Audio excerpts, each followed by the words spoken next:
Bagaimana hukumnya dari yang dipatuhi umat perintah Rasul atau pemerintah tentang sah apa tidak sholat berjarak dan pakai masker? Pernah saya baca bahwa sholat berjarak ini dapat memecah belah umat.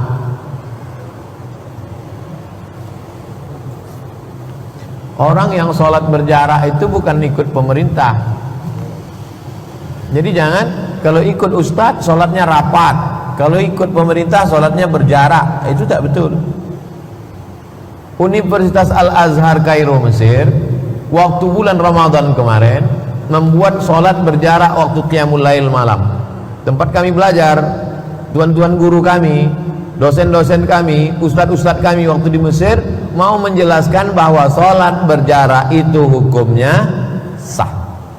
Sholat berjarak hukumnya sah. Kalau dulu luruskan shaf dan rapat, sekarang enggak. Luruskan shaf tak rapat karena covid.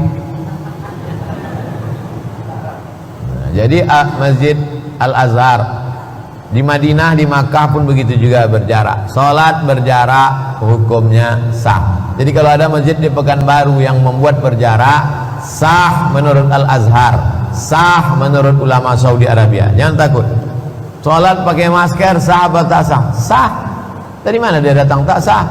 Tak sah karena hidung tak menempel ke lantai. Sujud menempelkan kening dan hidung, bukan hidung menempel, bukan rukun, bukan syarat, bukan wajib. Bukan rukun, bukan syarat, bukan wajib, tapi sunnah. Jadi kalau ada hidung. Tapi banyak juga orang pakai masker tak di hidung, sekarang di dagu ya. Entah udah pindah lubang hidung ke dagu. Jadi kalau ada yang sholat pakai masker, sholatnya sah. Sholat berjarak, sholatnya sah. Jadi jangan dibenturkan. Siapa yang sholat pakai masker dan berjarak berarti ikut pemerintah. Yang sholat rapat berarti ikut ulama. Tidak begitu. Ada saudara saya nikah dengan janda 92 tahun. Hah?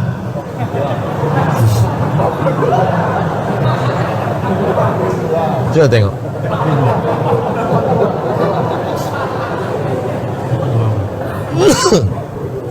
Nampak 42.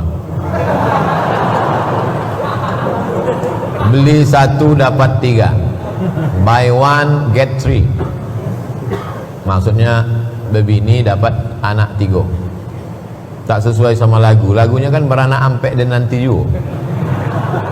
Orang tuanya tak restu karena perbandingan umur 42 dengan 22. Bagaimana sikap yang tepat kepada orang tuanya, Pak Ustadz?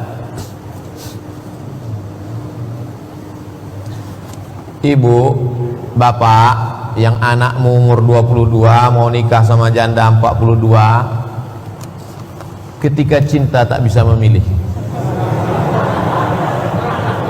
Cinta itu irrasional. Kalau rasional bukan cinta. Al-hubbu yu'mi wa yusim.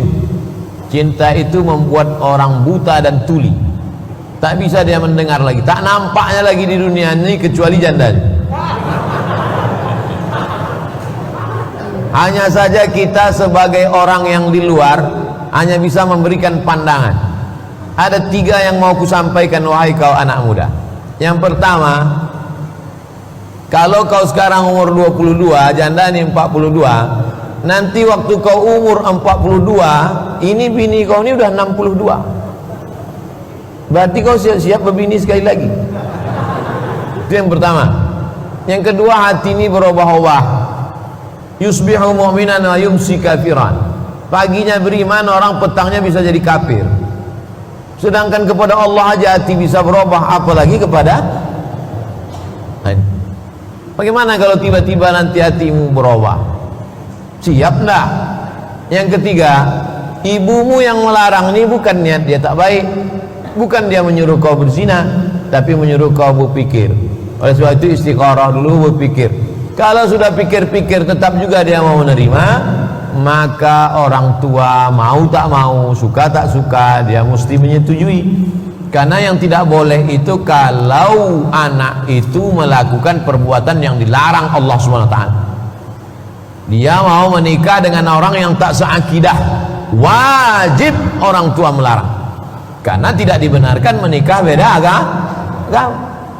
Sedangkan ini bukan masalah akidah, ini masalah adab, ini masalah kepantasan, ini masalah kufu, ini masalah kelayakan. Maka di pengadilan pun seorang laki-laki boleh menikahi perempuan berganti perwalian. Kalau perempuan itu tidak, ayahnya tak setuju, maka bisa dialihkan ke wali abad, wali yang lebih jauh. Wali perempuan itu ayahnya tak setuju, bisa berpindah dari ayah ke datuk, datuknya tak setuju, bisa berpindah ke abang. Sedangkan wali perempuan aja bisa berpindah kalau pasal tak setujunya itu bukan karena agama. Kenapa tak setuju? Karena beda suku. Kenapa tak setuju? Karena susah. Kenapa tak setuju? Karena belum kerja. Itu bisa perwalian itu berpindah. Apalagi kalau hanya sekedar setuju tak setuju, bukan masalah perwalian, tapi pandangan orang tua ini perlu didengar. Jadi anak-anak muda ini jangan hanya memperturutkan isi kepala dia saja, belum tahu dia lagi asam garam hidup. Apakah memasukkan foto bersama ustadz di FB termasuk ria?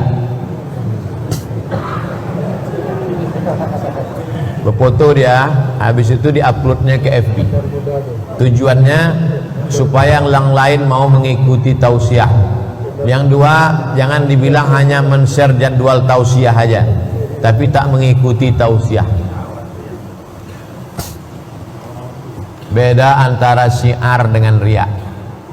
Kalau sekedar untuk syiar berfoto dia dengan Ustadz A'agim, berfoto dengan Ustadz Fulan, lalu kemudian dia ajak, marilah kita hadiri tausiah pada tanggal 19 di masjid.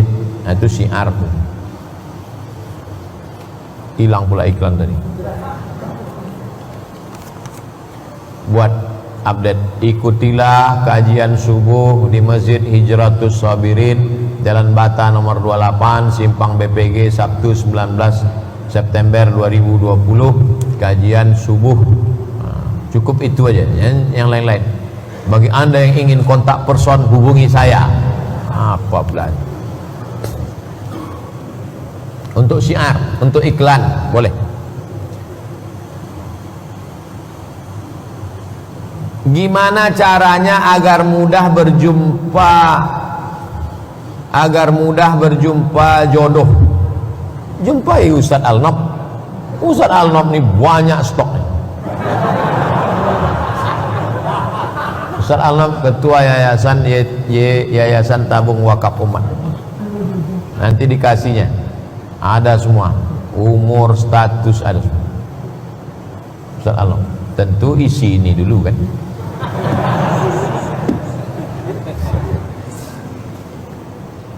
Langkah rezeki pertemuan maut siapa yang mengatur? Allah. Coba tanya ibu-ibu bapak nih, gimana berjumpa? Ibu yang perempuan tanya ibu, bu, gimana jumpa bapak itu dulu? Setiap ini tak ada satu ceritanya, lain kepala, lain orang, lain cerita semua. Macam mana pertemuan dia dulu? Langkah rezeki pertemuan maut kuasa Allah. Iyam sasgallahu bidurrim fala kashifalahu illahu. Kalau kau ditimpa musibah, tak ada yang bisa menyingkirkannya kecuali Allah. Wa in yuridka bi khairin fala radda li fadlih. Kalau Allah ingin mempertemukan engkau, tak pula ada yang bisa menghalanginya. Makanya selesai sholat kita katakan, la mani'a lima a'taita wa la mu'ti'a lima mana'ta. La mani'a lima a'taita. Kalau engkau mau mengasihi, tak ada yang bisa menghalang. Wa la mu'ti'a lima mana'ta. Kalau engkau mau memberi, kalau engkau melarang, tak pula ada yang bisa menghalang. Itulah tauhid. Jadi kalau ada orang, aku sebetulnya mau nikah sama dia dulu Pak Ustaz, terus kenapa tak jadi? Kena pelet.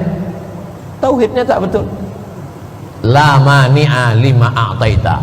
Kalau Allah mau mengasihi, tak ada yang bisa mencegah. Wala mu'ti'a lima mana'ta. dan kalau Allah mencegah tak ada yang bisa mengasihi. La haula, tapi tetap ada ikhtiar dan usaha. Tentang pelaksanaan sholat Jumat, khotib naik mimbar, bilalnya azan, kebetulan saya baru datang, mana yang lebih baik, langsung sholat tahiyatul masjid atau nunggu habis azan? Dan mana yang dibolehkan atau tak dibolehkan? Tunggu habis azan. Kenapa menunggu selesai azan?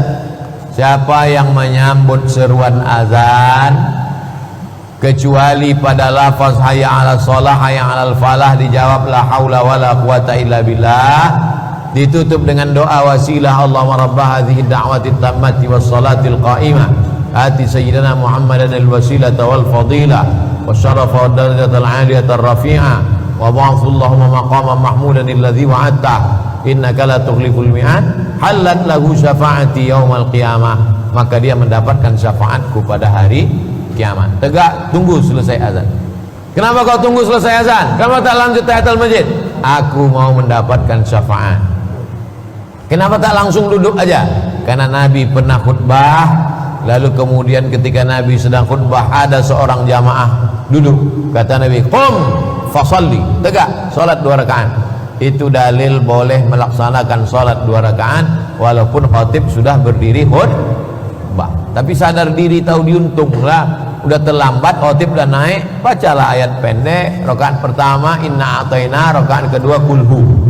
Nah, ini udah terlambat, baca pula Al-Kahfi hari Jumat nih Pak Ustaz, tepi-tepi sana terlambat, tahu diri, tepi sana terlambat, sholat sunat. Ini udah terlambat, wah tegas, pakai baju kaos, emang masalah buat lo.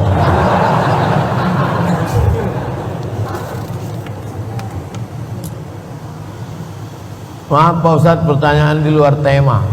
Bagaimana cara menyikapi suami yang suka menonton TikTok Ustadz? Apakah itu termasuk zina? Apakah itu termasuk zina? Iya, zina mata menengok, zina telinga mendengar, zina tangan memegang, zina otak berpikir, zina hati merenung. Likulli syai'in lahu hazzuhu minaz zina. Semuanya dapat zina.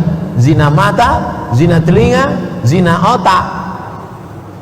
Lalu wal faraju yusaddiquhu wa yukadzibuhu. Kemaluan tinggal membenarkannya, menyetujuinya atau tak setuju. Tinggal kemaluan aja lagi. Zina mata sudah, zina telinga sudah, zina otak sudah. Tinggal kemaluan aja lagi mendustakannya, mengikutinya atau tidak. Oleh sebab itu, kadang sebetulnya jamaah ini tidak semuanya bertanya, dia curhat juga. Lakinya menengok TikTok tadi. Min husni islamil mar'i tarkuhu ma la ya'ni. Kalau mau melihat kualitas keislaman seseorang, tengoklah bagaimana dia meninggalkan sesuatu yang tak penting. Kira-kira apa pentingnya ini? TikToknya apa pentingnya? Tak ada pentingnya, tinggalkan.